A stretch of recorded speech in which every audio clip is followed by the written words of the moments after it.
Glória a Deus, glória a Deus, glória a Deus. Olha nós aqui outra vez para mais um pão na mesa. Temos aqui um texto riquíssimo, serei muito breve, que encontra-se no livro de Êxodo, o segundo livro da Bíblia. Nós vemos em inglês a palavra Eshit, que quer dizer saída, no hebraico Êxodos ou Êxodos. Saída. Livro do Êxodo, capítulo de número 3. Para a glória do Deus vivo. Diz assim: E apacentava Moisés o rebanho de Jetro, seu sogro, sacerdote em Midian, e levou o rebanho atrás do deserto, isto é, para o outro lado da montanha. E chegou ao monte de Deus, a Horebe. E apareceu-lhe o anjo do Senhor em uma chama de fogo do meio de uma sarça. E olhou, e eis que a sarça ardia no fogo, e a sarça não se consumia. Estava aceso o fogo, as chamas, porém aquelas chamas eram as chamas divinas, que não consome, apenas purifica. E Moisés disse: Agora me virarei para lá e verei esta grande visão, porque a sarça não se queima. E vendo o Senhor que se virava para ver, isto é, queria se aproximar, bradou Deus a ele do meio da sarça e disse: Moisés, Moisés. E respondeu ele: Eis-me aqui. E disse: Não te chegues para cá, isto é, não se aproxime, não chegue perto, não venha. Antes, tire os sapatos, as alparcas dos seus pés, porque o lugar em que tu estás é terra santa. Disse: Mas eu sou o Deus de teu pai, o Deus de Abraão Avino, o Deus de Isaques e o Deus de Jacó.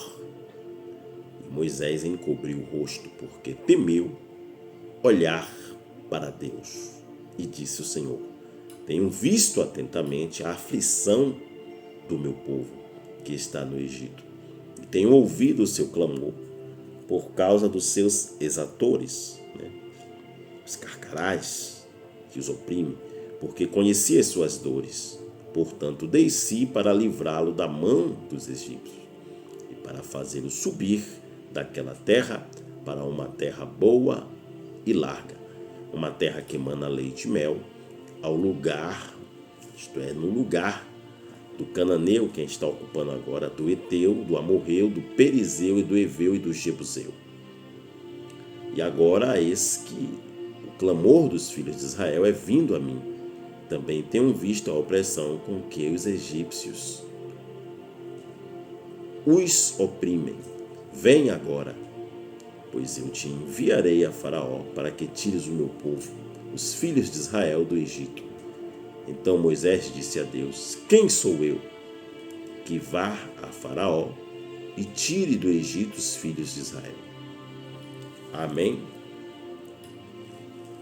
Eu fiz a leitura bem pausada, pois esses estudos precisam ser explicados.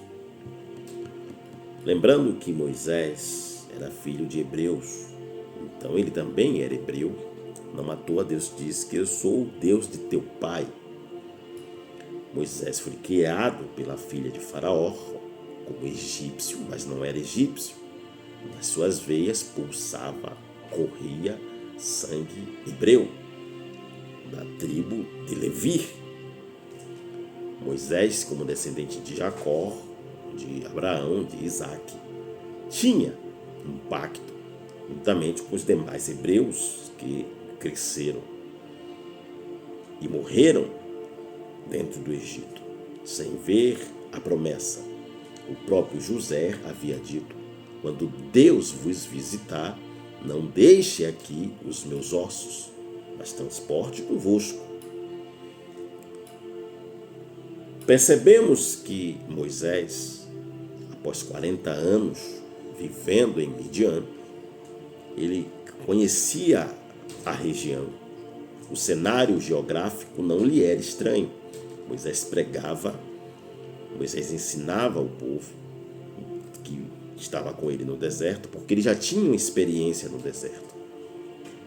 Moisés, após sair do palácio onde vivera há 40 anos, vai viver 40 anos servindo ao seu sogro, chamado Reuel, também Jetro, em Midian. Midian fora filho de Abraão com Quetura. Então aquele povo também tinha sangue abraâmico. E aquela região ali havia um sacerdote que servia ao Deus Altíssimo por nome Jetro. Este não teve filho homem, mas teve 7 filhas mulheres. A mais velha chamava-se Zípora, a qual se tornou esposa de Moisés. Neste tempo, a maioridade para o egípcio era 40 anos. Após 40 anos, o homem tinha liberdade para fazer o que queria, ir aonde iria. Por isso, Moisés, aos 40 anos, ele estava entre os escravos. Provavelmente ele sabia e foi ver a condição em que vivia os seus condescendentes. E a Bíblia diz que um estava oprimindo o outro, discutindo.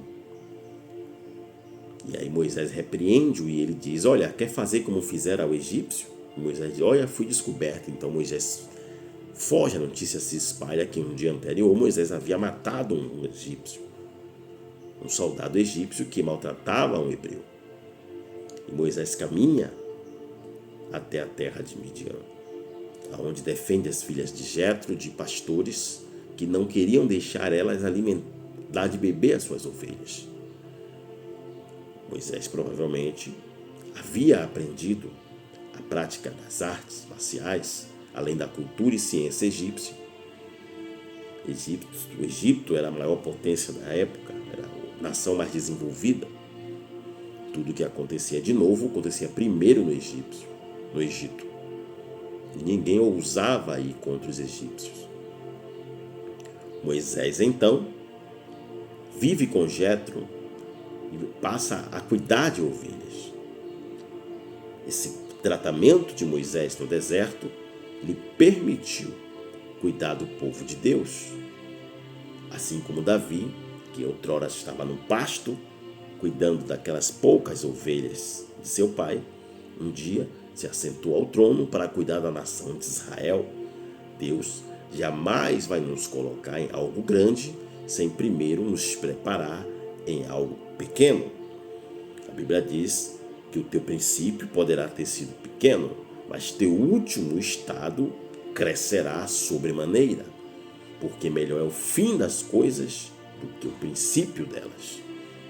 Então vemos aqui o trabalhar de Deus, o operar de Deus na vida de Moisés. Moisés estava com as ovelhas. Assim como Davi cuidava das ovelhas do pai, Moisés cuidava das ovelhas do seu sogro. Moisés obtivera 2 filhos. Moisés era pai de família. Moisés era pastor de ovelha. Moisés foi levado. Moisés foi guiado ao monte. A Bíblia diz que ele foi atrás do monte, ele foi para o outro lado e subiu ao Horebe, o Horebe de Deus, um lugar aonde Moisés mais tarde terá grande intimidade com Deus. Neste lugar, uma sarça se acende e uma voz brada quando Moisés vê aquele milagre. Moisés entendeu que ali se tratava de uma visão e que não era uma coisa natural. A sarça se acendeu, o fogo pegou, mas a sarça não era consumida, porque aquela chama era uma chama diferente, uma chama divina. O fogo de Deus não queima, o fogo de Deus purifica. A Bíblia diz, no capítulo de número 6 do livro de Isaías, que um dos serafins, seres ardentes, pega uma brasa debaixo do altar e põe esta brasa sobre a boca do profeta Isaías, e ali purifica Isaías. Essa sarça não foi consumida, porque aquele fogo não podia consumi-la, nem purificá-la, mas ela estava purificando o ambiente. O solo ali se tornou puro, santo, por causa daquela chama, porque a presença de Deus é que santifica o lugar. Por isso Jesus Cristo diz que maior é aquele que habita no altar do que o próprio altar. Nós podemos compreender que a presença de Deus é que santifica o ambiente. Se Deus está na tua casa, a tua casa é santa. Se Deus está nos seus negócios, o seu negócio é santo. Se Deus está no teu casamento, o seu casamento é santo. Se Deus está na sua vida, a sua vida tem que ser uma vida santa. O próprio Josué, capítulo 5, versículo 13, estava sentado próximo a Jericó e de repente aparece o anjo do Senhor. Josué, quando olhou, aquele anjo estava com a espada nua. E Josué se pôs de pé e disse: quem és tu?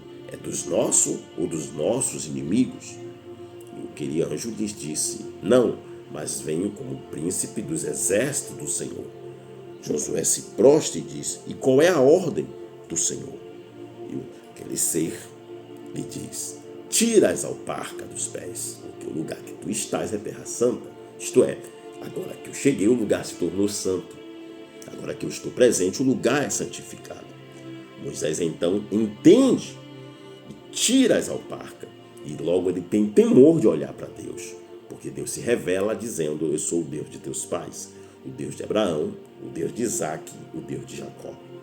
Moisés entendeu que não era ele, que era Deus que estava falando com ele. Deus desceu e viu as aflições do povo no Egito. Porém, quando Deus desce, Deus encontra um povo escravizado, sofrendo, preso, angustiado, amarrado. Quando morre Faraó, no capítulo 2, versículo 23 a 25, o povo suspira, provavelmente, suspenderam todo o trabalho. E nesse suspender do trabalho, o povo suspirou e clamou a Deus. E Deus ouviu, desceu, mas não encontrou no meio deles ninguém apto, ninguém preparado. Então, Deus vai agora a Midian. Imagine que Deus desceu no meio do povo. O povo não viu, o povo não sentiu e nem percebeu.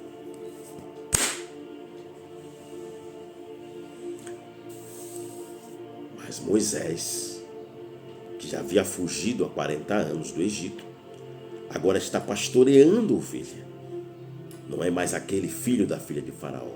Agora é apenas um simples pastor de ovelhas, com alparca de pastor, com bordão, isto é, o cajado de um pastor, com vestes de pastor.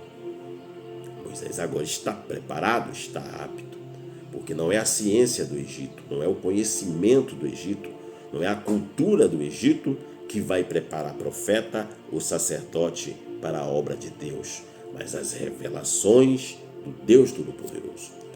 Moisés recebe a vocação e Moisés pergunta ao Senhor, no texto que lemos, versículo 11.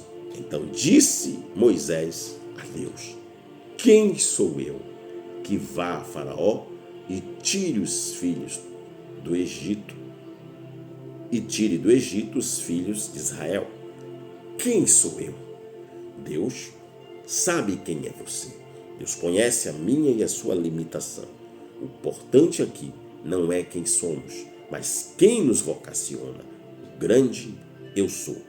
Não é na sua mão, não é no seu intelecto, não é na sua força, mas é com o poder do meu nome. É o meu nome que vai adiante. É o meu nome que fará proezas. É o meu nome que será glorificado. É o meu poder que lançará 10 pragas no Egito. É o meu poder que vai abrir o mar vermelho. É o meu poder que fará grandes pedras unânimes cair dos céus sobre os reis de Bazã, Sion e Og. É o meu poder que vai derrotar os povos da grande Canaã. É o meu poder que vai pô-los na terra que mana leite e mel. Não é você, não sou eu, mas é o meu espírito que faz, porque não é por força e nem por violência. Moisés entendeu que ele não era nada e que Deus é quem ia fazer. Mas Moisés diz que não sabe falar. Moisés diz que tem língua pesada. E Deus diz: quem fez a boca do homem não fui eu? Não é Arão, o levita, teu irmão? Eis que tu irá encontrá-lo, e quando ele te ver, alegrará-se no seu coração. Isto é, Deus tem um controle de pôr a alegria no coração de Arão e dureza no coração de Faraó. Porque assim está escrito, Provérbio 16:1. Assim como um rio é o coração do rei na mão de Deus, para onde quer o inclina.